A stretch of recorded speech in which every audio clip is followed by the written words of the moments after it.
নমস্কার, এডুচর্চায় সকলকে স্বাগত। বিভিন্ন জেলা থেকে প্রায় 150 জন এসএসকে দিদিমণি তারা হাইকোর্টে কেস করেছিলেন 60 থেকে 65-তে ফেরার জন্য, এবং তারা ডিসিএফ ফর্ম ফিল আপ করেননি। সেই সমস্ত দিদিমণিদের বা মাস্টারমশাই যারা রয়েছেন তাদের 150 জনের একটা লিস্ট পশ্চিমবঙ্গ রাজ্য শিশু শিক্ষা মিশনের পক্ষ থেকে প্রকাশ করা হয়েছে, এবং তাদের 60 অপশনকারী যে লিস্ট রয়েছে সেখান থেকে নাম বাদ দেয়া হয়েছে। আপনারা এই যে দেখতে পাচ্ছেন 29/10/2024 একটি নোটিশ বা চিঠি স্কুল এডুকেশন ডিপার্টমেন্ট পশ্চিমবঙ্গ রাজ্য শিশু শিক্ষা মিশনের পক্ষ থেকে পাঠানো হয়েছে বিভিন্ন জেলার যে এক্সিকিউটিভ অফিসার জেলা পরিষদে তাদের উদ্দেশ্যে। দেখুন, জেলাগুলি হচ্ছে Bankura, Birbhum, Cooch Behar, Dakshin Dinajpur, Howrah, Jalpaiguri, Jhargram, Malda, Murshidabad, Nadia, north 24 Parganas, Paschim Medinipur, Purba Medinipur, Purba Bardhaman, Purulia, south 24 Parganas and Uttar Dinajpur district. বিষয় হাইকোর্ট সলেম order copy of WPA number 25/4/10 of 2024 Jyotsna Roy and others versus state West Bengal and others. তো তাদেরকে এই যে চিঠি, এতে বলা হয়েছে যে তাদেরকে 65 ফিরিয়ে দেওয়া হলো কোর্ট অর্ডার মোতাবেক।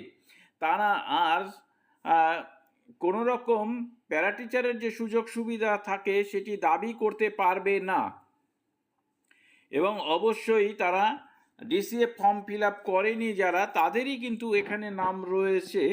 আর এটা গত 4/10/2024 কিন্তু একটি হাইকোর্টের অর্ডার, এবং সেই হাইকোর্টের অর্ডারটি এখানে রয়েছে। এই যে নামগুলো আমি পরে দেখাচ্ছি এক এক করে। তো এই হাইকোর্টের অর্ডারটা আমি আগে দেখাই। হাইকোর্টের অর্ডার রয়েছে এখানে, দেখুন যে WPA 25/4/10 অফ 2024। আর পিটিশনারদের পক্ষে উকিল ছিলেন মিস্টার বিধান বিশ্বাস।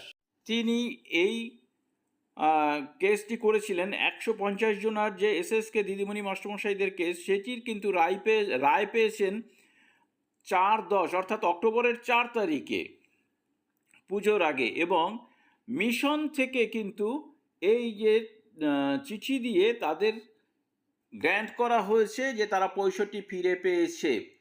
এখন তাদের নাম কিন্তু বাতিল হবে 60 অপশনকারী যে একটা লিস্ট ছিল সেই লিস্ট থেকে।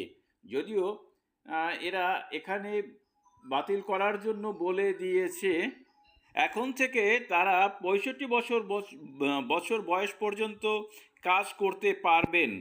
আমি এক এক করে জেলার এই যে নামগুলো সব পড়া সম্ভব নয়, আমি জাস্ট দেখিয়ে দিচ্ছি। আপনারা জেলা থেকে কিন্তু এই নামগুলো পেয়ে যাবেন, এবং বিশেষ করে শুধু জেলা নয়, ব্লকেও পৌঁছে যাবে এই নামগুলো। আপনারা একটু খোঁজ নিলেই পেয়ে যাবেন।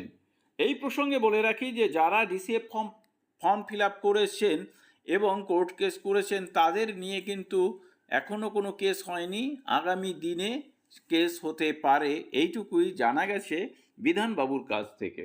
এই প্রসঙ্গে আরও একটি কথা না বললেই নয়, যে যারা 60 অপশন নিয়েছিলেন এবং 65-তে ফিরে গেছেন, সেই যে লিস্ট রয়েছে সেই লিস্টের মধ্য থেকে কেউ যদি ইতিমধ্যে রিটায়ার করে গিয়ে থাকেন 60 নিয়ে এবং টার্মিনাল বেনিফিট পেয়ে থাকেন, তাহলে সেই টাকাটি কিন্তু খুব দ্রুত ফেরত দিতে হবে।